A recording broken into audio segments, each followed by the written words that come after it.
ॐ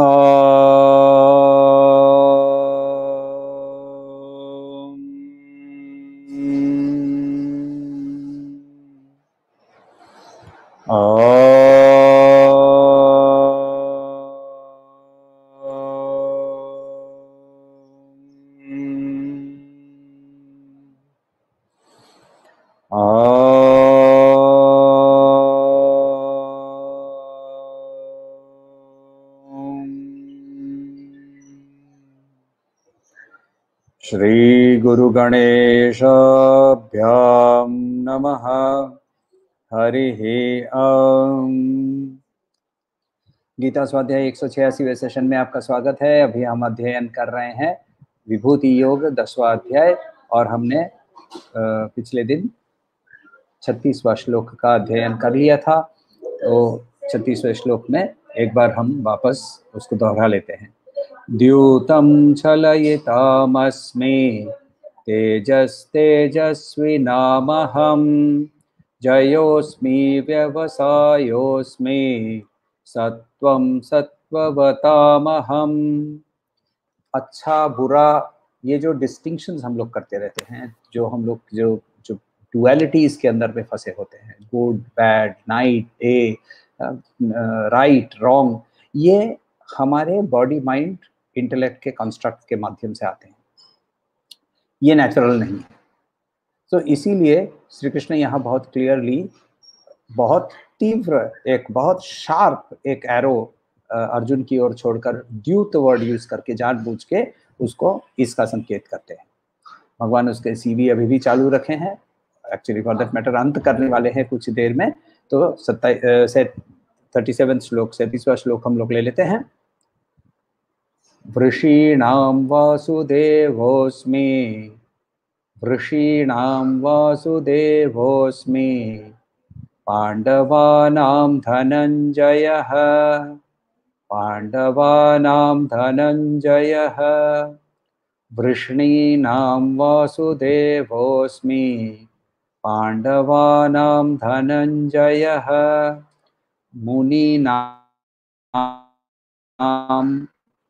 मुनीनामप्यहं व्यासः, मुनीनामप्यहं व्यासः, कवीनामुशना कविः, कवीनामुशना कविः, मुनीनामप्यहं व्यासः, कवीनामुशना कविः, वृष्णीनां वासुदेवोऽस्मि, पाण्डवानां धनञ्जयः, मुनीनामप्यहं व्यासः, कवीनामुशना कवि। तो यहाँ वृष्णि, वृष्णियों के अंदर में मैं वासुदेव हूँ। तो ये क्या है, ये वृष्णि क्या है और उसमें वासुदेव कौन है? तो एक वंश है, वृष्णि वंश। वृष्णि वंश जो है, इसके अंदर में हमें वृष्णि जो है वो यदु वंश के अंदर में आता है। तो यदु के एक्चुअली वृष्णि की जो पूरी जो वंश है, जो हरिवंश में हम लोगों को मिलती है, वहाँ वृष्णि, युधाजे, तनामित्र और सेकंड वृष्णि, चित्ररथ, विदुरथ, फिर 4 जनरेशंस और भी निकल जाते हैं। और वैसे करके सुरसेन करके एक राजा वृष्णि हुए। सुरसेन के पुत्र वसुदेव, वसुदेव, वसुदेव के पुत्र वासुदेव। वासुदेव 2 जन होते हैं, बलराम है और श्री कृष्ण है। मगर बलराम को हर समय बलराम या बलभद्र ही कहा जाता है, कृष्ण को ही वासुदेव उपाधि मिलती है। एक्चुअली उचित नहीं है, क्योंकि वसुदेव के पुत्र दोनों ही हैं, मगर कृष्ण को ही वासुदेव करके जाना जाता है। इसीलिए यहाँ श्री कृष्ण खुद के बारे में बोल रहे हैं कि मैं ही वृष्णियों में श्रेष्ठ हूँ। तो थोड़ा सा सेल्फ ग्लोरिफिकेशन नहीं, ऐसा नहीं, क्योंकि श्री कृष्ण यहाँ योग अवस्था में ब्राह्मण के साथ एक होकर बात कर रहे हैं, और वो उनके कुल में इसके पहले किसी ने ऐसा ये अचीवमेंट किसी का नहीं हुआ है, और इसीलिए वो सर्वश्रेष्ठ है। साथ साथ कुरुवंश भी वहां खड़ा है। कुरुवंश भी अल्टीमेटली हम लोग यदि चंद्रवंश की जो शुरू हुई वहां से शुरू करें तो ये भी और एक उनके ब्रांच ही है, चंद्रवंशियों के ब्रांच ही है।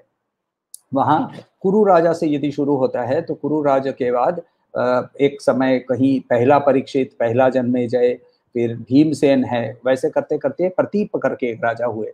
प्रतीप राजा के पुत्र शांतनु, शांतनु के पुत्र भीष्म और चित्रांगद और विचित्रवीर्य, विचित्रवीर्य के पुत्र धृतराष्ट्र और पांडु। तो धृतराष्ट्र जो है वो कुरुवंश माने जाते हैं। पांडु अलग होकर वापस उसको राज्य चाहिए, राज्य उसने क्लेम किया या उसके पुत्रों ने राज्य क्लेम किया, इसीलिए पांडव अलग से माने जाते हैं। युद्ध के बाद पांडव करके अलग से कोई कुल नहीं है, वो भी वापस कौरव हो जाते हैं। तो पांडवा नाम धनंजय है। धनंजय वर्ड जो है हम लोगों ने पहले भी देखा हुआ है कि Dhananjay is the name for Arjun. तो यहाँ तुम और मैं जो इस वार्तालाप के बीच में है, हम अपने अपने लीनिएज के सर्वश्रेष्ठ है ऐसा बोलकर he is indicating that. Third वाले में फर्दर सेल्फ ग्लोरिफिकेशन चालू है।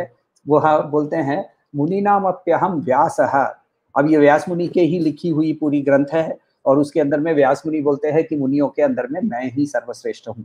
तो पहले तो हम लोगों को ये देखना है कि मुनि और ऋषि, हम लोगों को पहले, इसके पहले हम लोगों को वर्ड ऋषि मिला था।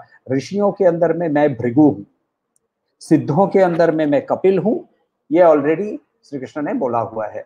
मुनि और ऋषि के अंदर में फर्क क्या है? ऋषि जो है वो मंत्र दृष्टा होता है। मंत्र दृष्टा का मतलब होता है डीप मेडिटेशन के अंदर में innovation in the way we think वो लेकर आते हैं। मुनि जो है वो मौन, मौनना धारते देति मुनि ही। तो जो मौन होता है, मौन किस चीज का? मन को मौन करता है। बात करने का, बात करना तो चालू रखा होता है, मन उसका शांत हो गया होता है।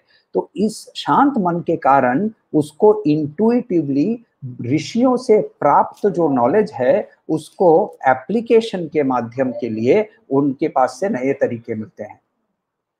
तो यदि हम लोग को मॉडर्न पार्लेंस में डिफाइन करना चाहिए तो इनवर्ड थिंकिंग के बारे में, साइकोलॉजी के बारे में, फिलॉसफी के बारे में जो इन्वेंशंस या डिस्कवरी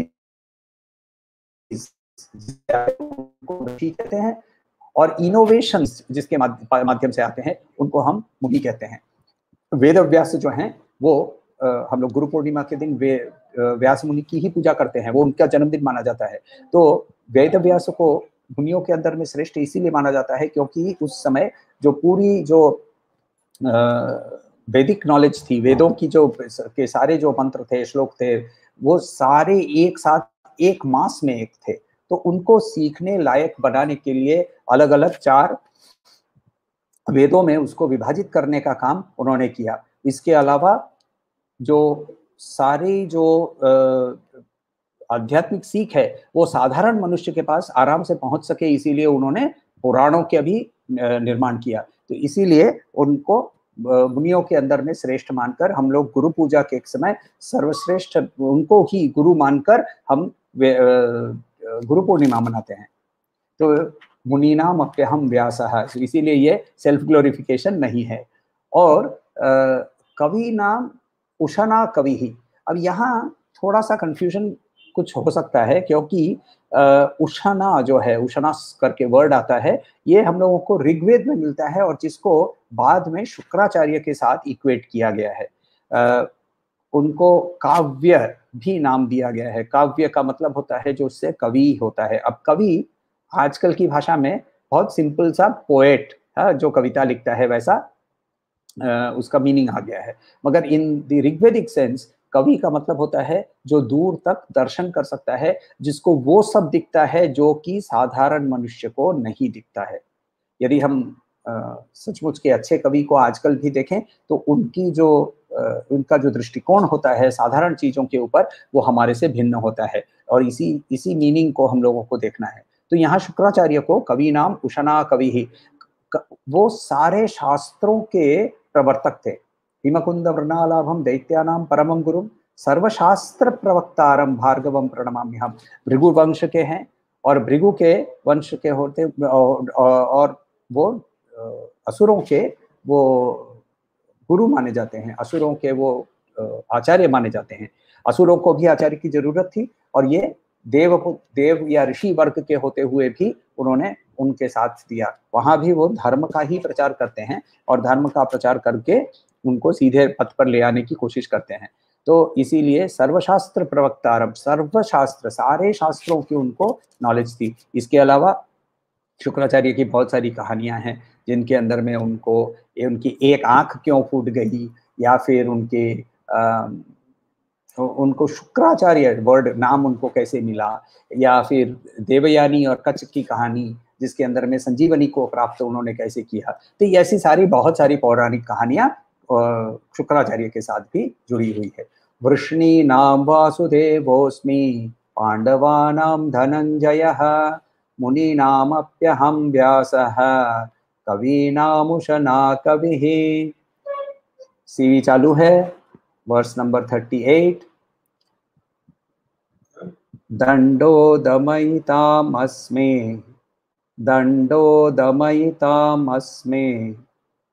नीतेरस्मि जिगीषताम् दंडो दमयितामस्मे नीतिरस्मि जिगीषताम् मौनं चैवास्मि गुह्यानां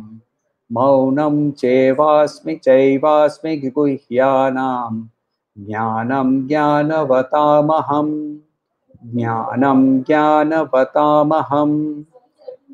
मौनं चैवास्मि गुह्यानां ज्ञानं ज्ञानवतामहम् दंडो दमयितामस्मि नीतिरस्मि जिगीषताम् मौनं चैवास्मि गुह्यानां ज्ञानं ज्ञानवतामहम्।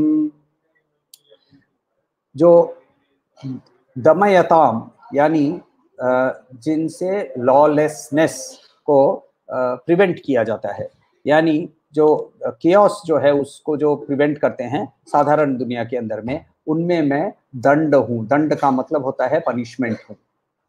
और एक इसका मीनिंग होता है, दंड का मतलब होता है जो हाथ में जो डंडा पकड़ते हैं वो डंडा हूं। तो दंड यानी जो राजा के हाथ में सेप्टर होता था वो सेप्टर भी दंड बोला जाता है। इंडिकेशन क्या है कि यदि कहीं भी मुझे कुछ इन्फोर्स करना है तो उसके लिए एक यूनिफॉर्म की जरूरत होती है, या फिर उसको कंट्रोल करने से के लिए पनिशमेंट का एक डर होना चाहिए। तो पनिशमेंट का डर होता है, इसीलिए शायद हम कुछ हद तक नियम मानते हैं। बॉम्बे में आप ट्रैफिक के रूल्स को ही देख लीजिए, जैसे ही जहां रेड लाइट होती है और वहां यदि पुलिस कांस्टेबल खड़ा होता है तो नेचुरली वहां थोड़ी सी ऑर्डर ज्यादा हो जाती है। तो यूनिफॉर्म भी इंपॉर्टेंट है। आपको यदि कोई रोक कर अचानक से ये बोले कि भैया मैं चालान काट रहा हूँ, पैसे 100 रुपया दे दे, तो आप इमीडिएटली बोलेंगे कि आइडेंटिफिकेशन दिखाइए। मगर यदि वो यूनिफॉर्म में आता है, वर्दी पहनकर और बेल्ट पहनकर और टोपी पहनकर, तब फिर हम उसको पूछते भी नहीं हैं। तो ये यूनिफॉर्म उसका आइडेंटिफिकेशन है। तो वैसे ही पनिशमेंट या इंडिकेशन ऑफ लॉ ये मैं हूं। जिगीषिताम का मतलब होता है जो जय प्राप्त करने के लिए उत्सुक होते हैं। जय प्राप्त करने के लिए बहुत सारे तरीके हैं। सबसे इजीएस्ट तरीका जो है, शस्त्र उठाओ और मार डालो, या मारपीट कर लो, उसको सबड्यू कर लो। मगर यहाँ श्री कृष्ण बहुत फिलोसॉफिकली, सोशल फिलोसॉफी के अंदर में बहुत इंपॉर्टेंट पॉइंट रेज करते हैं कि यदि किसी से जय प्राप्त करनी है तो नीति का मतलब होता है, दो मतलब होते हैं। एक तो होता है ऑब्वियसली एथिक्स, मॉरल प्रिंसिपल्स, और दूसरा होता है डिप्लोमेसी या एथिक्स, या फिर एथिकल डिप्लोमेसी के माध्यम से हम किसी को भी जय कर सकते हैं। तो हमें जहां किसी के साथ यदि कोई बैरी है, शायद हमारे कारण नहीं, उसके कारण, तो उसको यदि हम लोगों को जीतना है तो हमें एथिकल डिप्लोमेसी यूज करनी है। और जहां भी हम एथिकल डिप्लोमेसी देखें, जहां भी हम देखें कि दो जनों के अंदर में मैत्री की भावना इस डिप्लोमेसी के कारण आ रही है, वहां हमें परमात्मा की याद आनी चाहिए। सीक्रेट कैसे मेंटेन की जाती है? तो सीक्रेट मेंटेन करने के लिए बेस्ट तरीका है कि किसी को बोल दें, ऑब्वियसली नहीं। तो सीक्रेट्स में मौन ही सबसे श्रेष्ठ है। एक जन को भी बोला तो वो सीक्रेट आपसे वो निकल गया, आपसे वो दूर हो गया। तो इसीलिए मौनम चैवास्मि गुह्यानाम, गुह्यानाम का मतलब ऑफ द सीक्रेट्स, जो गुह्य है, सीक्रेट है, सीक्रेटों के अंदर में मैं मौन हूँ। और जैसे जिन लोग सात्विक है उनके अंदर में मैं सत्व गुण हूँ, वैसे ही जिन लोग ज्ञानी हैं उनके अंदर में मैं ज्ञान हूँ। दंडो दमयितामस्मि नीतिरस्मि जिगीषताम् मौनं चैवास्मि गुह्यानां ज्ञानं ज्ञानवतामहम्। तो अब लास्ट श्री कृष्ण बताते हैं श्लोक नंबर 39। यहाँ हम लोगों को एक वर्ड वो यूज करते हैं, बीज। तो वो बोलते हैं यच्चापि सर्वभूतानां, यच्चापि सर्वभूतानां बीजं तदमहम् अर्जुन, यत् बीजं तदहम् अर्जुन, यच्चापि सर्वभूतानां बीजं तदहम् अर्जुन, न तदस्ति विना यत् स्यात्। यहाँ संधि को विच्छेद करना है, तो इसीलिए न तदस्ति विना यत् स्यात् मया भूतं चराचरं, मया भूतं चराचरं न तदस्ति विना यत् स्यात् मया भूतं चराचरं यच्चापि सर्वभूतानां बीजं तदमहम् अर्जुन, न तदस्ति विना यत् स्यात् मया भूतं चराचरम। तो मेरे बिना चर और अचर दोनों में से कोई भी उपस्थित ही उनकी एग्जिस्टेंस ही नहीं हो सकती है। स्यात्, स्यात् का मतलब मे एग्जिस्ट, तो उनकी एग्जिस्टेंस ही नहीं हो सकती है यदि मैं नहीं हूं। मैं सब कुछ का बीज हूँ। बीज के बारे में उन्होंने पहले हम लोगों को चैप्टर 7 के अंदर में बीज वर्ड यूज किया था, बीजम माम सर्वभूतानां विद्धि पार्थ सनातनम।